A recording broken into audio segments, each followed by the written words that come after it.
All right, everybody. Today, what we're going to do is we're going to ferment some chicken feed.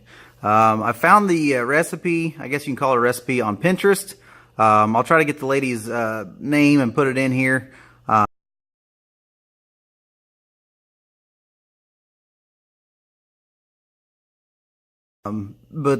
Basically what it is, you just take normal chicken feed. We just have layer crumbles and a little bit of cracked corn, and you just soak it in water for 3 days. You stir it every day and it slowly ferments.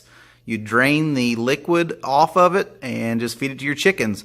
It's a big probiotic. It is really good for the chickens. It's good for their gut. It's supposed to increase egg production and shell strength.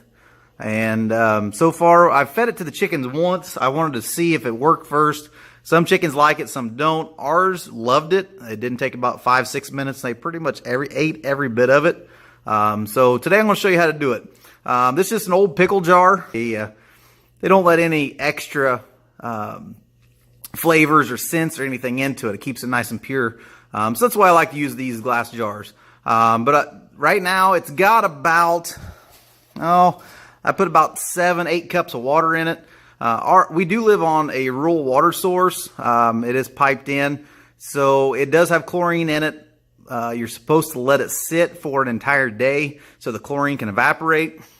This jar actually has already set out. I filled it up yesterday, and so it's set out. It's ready to go. The chlorine will actually kill the good bacteria that we want to keep, and so we don't want to use that. This jar over here, I just filled it up tonight, and I'm actually going to let it sit out because the food will actually absorb some of that water, and you don't want any of the food to actually get any oxygen to it because it will rot and mold. So what I'm going to do is I'm going to start, usually I like to do about 2 to 3 parts layer crumbles, or if you have pellets, that works too, to 1 part cracked corn. Okay, so I got 1 scoop here. I'm going to try to do this one-handed. I don't know, I might make a mess, but we'll see. It's been spilling some of it, but most stuff's getting in. Alright, and it just filters down to the bottom.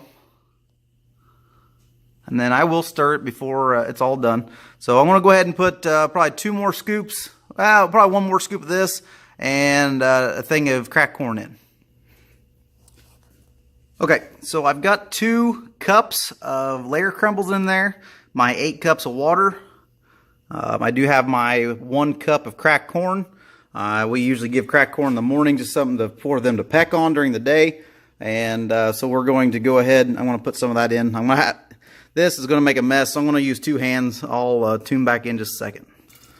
All right, now I figured out how to do it. I think one-handed, it's not too bad.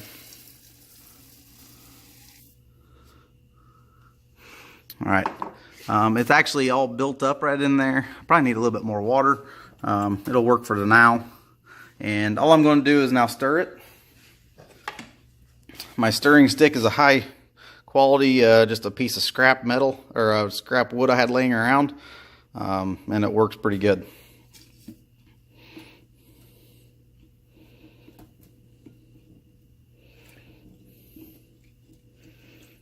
I'm just stirring it, get it all mixed up, make sure that it's all coated.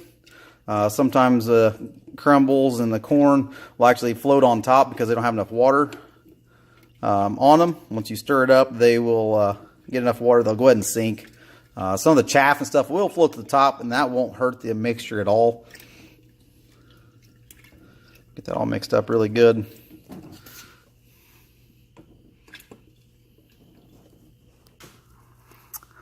Okay, I just got done stirring the mixture. You can tell it's already settling.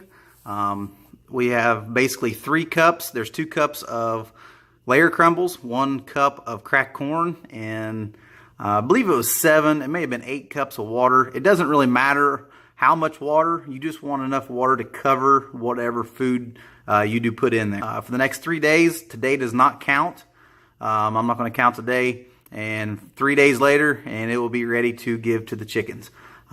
So for now, that's it. Oh, one other thing I do want to mention is you want to keep it covered, but you don't want to put the lid on. tight. You want it off a little bit because it is going to create gas. Just like when you ferment anything else, maybe making beer and wine, it is going to ferment. It's going to give off gases. If you seal this tight, it can actually blow the lid off, or it can bust the jar. So I'm just going to leave it. Like I said, I just barely put it on there. It's supposed to be in a cool, dark place. I've got it out here in the garage. It's fairly warm. I'm actually going to drape a towel over this. And all I'm going to do with the towel is just keep the direct sunlight off. We do have a little bit of sunlight that comes in. And basically, not very good one-handed. The cover's on one side. It's completely covered. And I've got another little towel I'll put on the back side so that it will not have any sunlight. And I'll stir it every day for the next 3 days. Okay, today is day number 1. I made this fermented chicken feed yesterday. So we're going to see what it looks like today. All right, looks pretty good. The bubbles are actually a good thing. That means the fermentation's taking place. And what we need to do is that, like I said in the yesterday, we got to make sure we stir this every day. Go ahead and stir those bubbles in. Not going to hurt it at all. In fact, they're supposed to be stirred in. That lid is loose enough, and therefore the gases are going to escape. I'll probably add a little bit of water to this, just as it's expanding. I just want to make sure that all stays under. To me, it kind of looks like a gross, soupy mixture, but it'll settle back out. Let it settle, and then I'll show you just adding a little bit of water.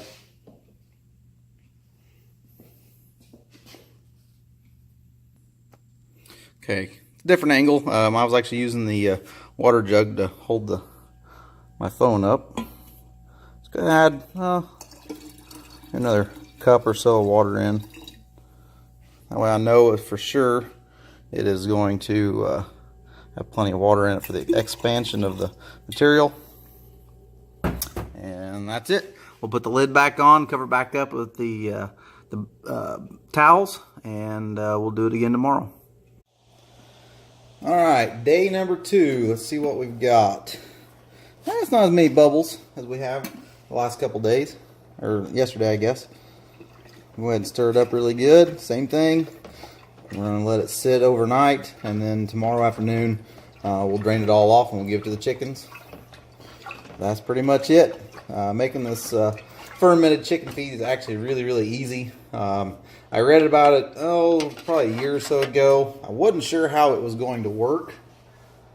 And, well, just like everything, life gets away from you.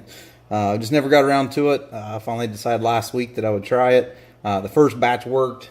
I want to make sure it did before I took a video or anything of it. But, yeah, I'm definitely going to be doing it off and on as long as the chickens keep eating it. All right, day number 3. Let's see what we got. Looks pretty good. Smells nice and sour. Got a little sweet to it. And it is ready to go. So we are going to actually drain this off. I got a couple different materials we're going to try, and we'll see which one actually works the best. Alright, sorry about the camera angle. I'm trying to do this by myself. Hopefully this works. I'm going to try this wire. It's a mesh food strainer. And if it doesn't work, I've got another material I may try too.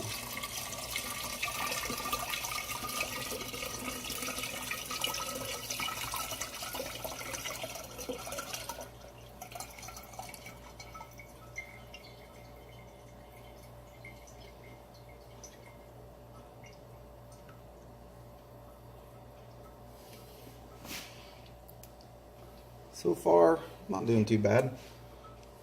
It's pretty slushy still. I can get more of the liquid out.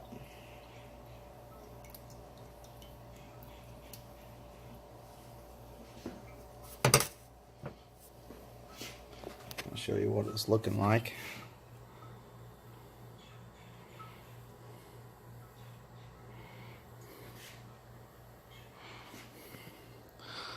Kind of looks pretty gross. It does have a sour, kind of a sour smell, I guess. Kind of like a fermented grain. I mean, that's kind of the whole purpose of what we're doing, but let's see if I can get this camera to hold back up like it was.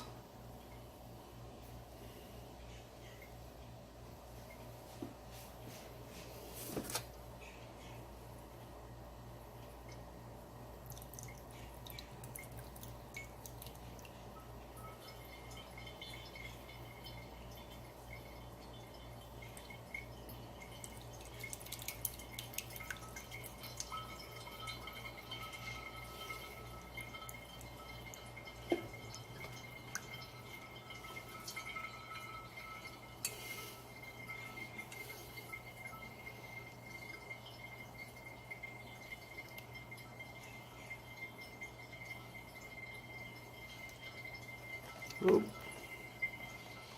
A little too much. I'm doing good. That's a lot. Last little bit started coming over, but that's all right. I got another bowl underneath it. I'll strain that back out and get the remaining. I didn't lose much, just a little bit, but we'll let it drain down a little bit and see how it goes from there. Kind of stopped draining, so I just took my stirring stick and kind of moving around a little bit. That's helping get some of this moisture out, and you can still tell there's quite a bit of moisture still in there. This is working a whole lot better. Last time I made this, I actually used a shirt sleeve that I'd cut off, and it wouldn't let hardly anything out of it. It's too thick. So this wire mesh strainer is actually working pretty good. I've saved a little bit. I'm going to try another material, see which one's actually better. So we'll see. All right, we've got this. It's still dripping a little bit, but of course you guys know the chickens. There's of course Ginger. She's the first one. She may actually eat this right out of the mesh strainer if I let her. But I'm going to put it out. Come out pretty good, and we'll just step back and let the chickens go. We actually used to have quite a few more chickens than we currently have, but it was getting old and we had to get rid of a few of them. But that is the fermented. It's been in there for almost 3 days, and that's the black one right there is Edwina. She has a scissor beak. We have to trim every once in a while, but they absolutely love it. Wasn't a whole lot of work really, and yeah, it's a hit for our chickens.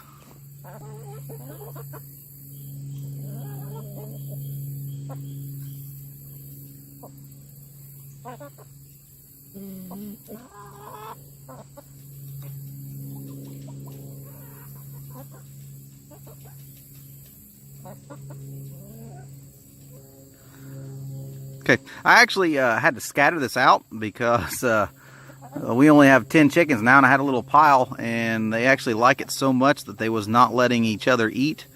So I actually took the strainer and just scooped it out and scattered it, and now they all can get in and eat. But they love it. It's awesome. We'll probably do this again in the winter. Probably won't do a whole lot more this fall. We'll probably be getting rid of a few more of these chickens. Like I said, these are 3 to 4 year old hens. They're not really laying very many eggs right now, and we'll be starting from scratch with some new ones later on this spring. All right, the material I'm using now, it actually works really well. It's a seat cover off of a patio chair. It actually ripped, and we couldn't get it sewed back on, and my wife thought it might actually work, and it actually really does. We're not saying who possibly chewed up the seat cover in the begin with, but he happens to be named Bo. I think it's more the stitching just came apart. It's kind of old, but yeah, it actually works pretty good. So this is kind of an upcycle, using what you have. I wasn't sure if it'd work or not, so I just went to the dollar store and bought that cheap strainer. It actually worked pretty good. It worked better than I thought, but actually I think this may actually work better. So if you got it, hey, use the materials you got. All right, well, I'm doing everything one-handed again. I actually just got done giving the chickens the first batch of the fermented chicken feed, and you can tell over here a couple of them are still eating. Of course, Edwina's still face first in it, but within a few minutes they pretty much devoured all of it. I did go ahead and use the patio chair cover as a straining material. It worked. I wasn't sure if the feed would actually come out of it very easily, and it did. But I got the rest of it done in the strainer now. I'm just going to scatter it out there and let the chickens have at it. It looked like they ate most of the corn out of there, and of course the layer crumbles. What I was reading on this is actually if you use crumbles, our chickens like crumbles better, but they will actually they won't eat the dust that settles out of it. And the bottom of the feeder has always got a lot of dust in it. You can actually make the fermented chicken feed out of that dust that's left. So here before too long, whenever I clean that feeder out, it's getting quite a bit of dust built up, and we will actually use it and see if it'll work better than the regular crumbles themselves. Thanks for watching.